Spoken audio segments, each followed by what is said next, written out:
नमस्कार। आप सुन रहे हैं द बॉलीवुड रेडियो और मैं हूं आपके साथ आकाश। दोस्तों, आज के इस पॉडकास्ट में किस्सा रेखा का है और बात अमिताभ बच्चन की होगी। 70 के दशक के बीच के सालों में जब अमिताभ के साथ रेखा के संबंधों की कहानियां सुर्खियों में थीं, उसी समय कुछ फिल्मी मैगजीन्स ने उन पर हमले तेज कर दिए। हर 15 दिन में उन्हें लेकर एक नया स्कूप बाजार में पेश कर दिया जाता। फिल्मी मैगजीन्स, खासकर स्टारडस्ट, ने फिल्मी हस्तियों की निजी जिंदगियों पर अपनी खोजबीन और तेज कर दी। अपनी निजता में दखल देने वाली इन रिपोर्ट्स ने कई बड़े फिल्म स्टार्स को नाराज किया।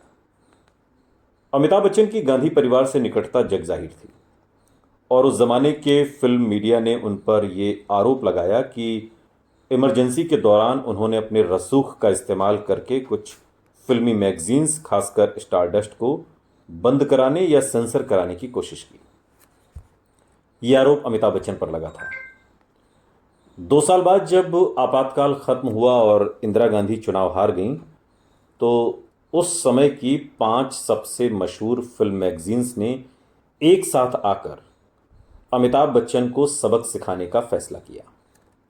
स्टारडस्ट, सिनेब्लिट्स और स्टार एंड स्टाइल वाले इस समूह ने अमिताभ बच्चन को अपनी फिल्मी मैगजीन्स में बैन कर दिया। इस दौर को याद करते हुए अमिताभ बच्चन ने बाद के दिनों में अपने ब्लॉग में लिखा कि पूरा प्रेस मेरे खिलाफ था, क्योंकि उन्हें सूत्रों के मुताबिक ये जानकारी मिली थी कि मैंने इमरजेंसी के दौरान प्रेस पर प्रतिबंध लगाने की राय दी थी। इससे हास्यास्पद कुछ नहीं हो सकता, पर उन्होंने बिना सोचे समझे मुझ पर प्रतिबंध लगा दिया। न कोई इंटरव्यू, न कोई तस्वीर, न कोई खबर, न ही मेरे बारे में कोई जानकारी। उस समय मेरे बारे में प्रेस में किसी तरह की कोई जानकारी नहीं छपती थी। अमिताभ बच्चन ने इसका करारा जवाब देते हुए अपनी जिंदगी और यहां तक कि अपनी फिल्मों के सेट पर भी प्रेस के आने पर रोक लगा दी और ये रोक लंबे समय तक बनी रही। मगर ये वो वक्त था जब अमिताभ बच्चन का करियर आसमान की ऊंचाइयां छू रहा था। रेखा और अमिताभ बच्चन करीब आ रहे थे। उनकी गुपचुप मुलाकातों को लेकर कहानियां छपती रहीं, लेकिन प्रेस ने तो उन्हें बैन कर रखा था। तो इन सनसनीखेज घटनाओं पर खबरें कैसे लिखी और छापी जाएं? ऐसे में प्रेस ने सीधे तौर पर उनका नाम लेने की बजाय उन रिपोर्ट्स में उन्हें सुपरस्टार, लंबू जी और वो नाम से संबोधित करना शुरू कर दिया। अगर उस दौर की फिल्म पत्रिकाओं पर नजर डालेंगे तो अमिताभ बच्चन से जुड़ी कई खबरों में आपको ये अंदाज दिखाई दिया जाएगा। ये सारे वाक्य रेखा के फायदे में थे। वो अपने और अमिताभ बच्चन के बीच बढ़ रही नजदीकियों के बारे में इशारे देती रहीं और ये बताती रहीं कि कैसे अमिताभ बच्चन उन्हें बेहतर बनने की प्रेरणा दे रहे हैं। 1977 में आई प्रकाश मेहरा की खून पसीना, ऋषिकेश मुखर्जी की आलाप और ईमान धर्म जैसी फिल्मों की शूटिंग शुरू हो चुकी थी। इन फिल्मों में रेखा और अमिताभ बच्चन एक साथ काम कर रहे थे। रेखा ने पुरजोर कोशिश की कि उनकी और सुपरस्टार की हर कहानी चलन में रहे। बाजार इन कहानियों के पीछे घूमता रहे। रोमांस में डूबे हुए उन्होंने एक बार कहा था, जब मैं प्यार करती हूं तो मैं पूरी तरह प्यार करती हूं। हर घंटे, हर मिनट मैं उन्हीं के बारे में सोचती हूं। 24 घंटे में सिर्फ वो और वो ही मेरे ख्यालों में छाए रहते हैं। अगर उन्होंने एक तय वक्त पर फोन करने को कहा और फोन नहीं किया तो मेरे लिए मानो आसमान टूट जाता है। आखिर ऐसे वादे क्यों किए जाएं जो निभाए ही ना जा सकें? ऐसे वादे उन्हें क्यों करने चाहिए? ये तमाम बातें रेखा ने उस दौर में अमिताभ बच्चन के लिए कही थी। प्रकाश मेहरा अमिताभ बच्चन के काफी करीब थे और उनकी कई सुपरहिट फिल्मों का निर्देशन भी कर चुके थे। खून पसीना के अलावा प्रकाश मेहरा ने 1978 में आई अपनी सबसे शानदार फिल्म मुकद्दर का सिकंदर में भी अमिताभ और रेखा के साथ काम किया था। उन्होंने रेखा और अमिताभ बच्चन की दो अनजाने से शुरू हुई नजदीकियों को खून पसीना के दौरान एक नए मोड़ पर पहुंचते हुए देखा और अपने एक इंटरव्यू में प्रकाश मेहरा ने इस रिश्ते पर कुछ यूं कहा था, अमिताभ ही वो शख्स हैं जिन्होंने उन्हें बनाया, यानी रेखा को बनाया, उन्हें चलना सिखाया, उन्हें बोलना सिखाया, उन्हें खुद को पेश करना सिखाया। अमिताभ ने रेखा को एक कल्चर दिया और उसे एहसास हुआ कि अगर उसे इस शख्स के साथ चलना भी है, काम करना है, तो उसे इस शख्स की बताई हर तहजीब को सीखना, समझना और अमल में लाना होगा।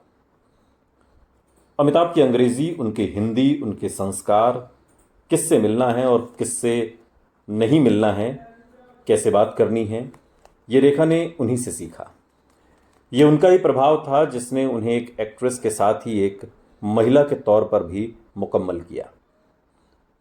प्रकाश मेहरा ने अमिताभ बच्चन के साथ कई अहम फिल्में बनाई और उनका ये बयान साफ तौर पर अमिताभ रेखा की नज़दीकियों की ओर इशारा करता है। रेखा और अमिताभ बच्चन के बीच रोमांस की खबरें लगातार छप रही थीं। रेखा तो अपने हर इंटरव्यू में खुलकर कबूल कर रही थीं कि वो पूरी तरह से प्यार में डूब चुकी हैं। वो मानो ये बात भी भूल चुकी हैं कि इश्क में वो उसी रास्ते पर चल निकली हैं जिससे उन्होंने अपने पूरे बचपन बेइंतहा नफरत की थी। उनकी माँ दूसरी औरत के रूप में जिस बदकिस्मती और दर्द से गुजर चुकी थीं, अब वैसी ही तकदीर रेखा के दरवाजे पर भी दस्तक दे रही थी। वो भूल गई थीं कि ये कहानी सिर्फ उनकी नहीं है, इसमें एक और अहम किरदार है, रेखा की दीदी बाई। दीदी बाई यानी कि अमिताभ बच्चन की पत्नी जया बच्चन। रेखा और अमिताभ इंडस्ट्री के बड़े नाम हैं और उनके बीच का कोई भी संबंध बहुत दिन तक पर्दे के पीछे छिपा नहीं रह सकता।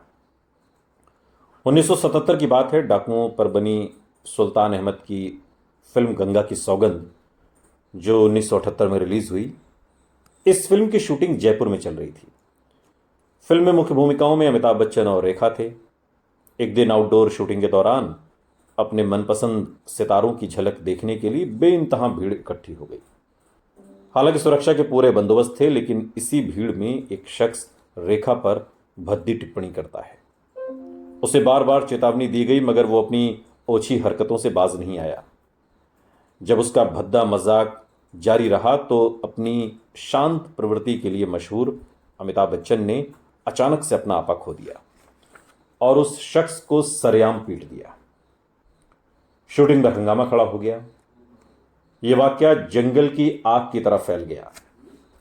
फिल्म पत्रिकाओं ने इसे बहुत बढ़ा चढ़ाकर पेश किया और कयासों की झड़ी लगा दी। सवाल पूछे कि शांत स्वभाव वाले अमिताभ बच्चन क्यों रेखा के लिए अपना आपा खो बैठे। सरेआम मारपीट करने लगे। हर गॉसिप के बाद यही सवाल उठाया जा रहा था, हर गॉसिप में। और आखिर चल क्या रहा है, यह सवाल बार बार पूछा गया। जो बातें अब तक इस संबंध को लेकर कानाफूसी तक सीमित थीं, अब वो आम चर्चा का विषय बन चुकी थीं। लेकिन अमिताभ बच्चन इस पर पूरी तरह से खामोश थे। सुनते रहिए द बॉलीवुड रेडियो, सुनता है सारा इंडिया।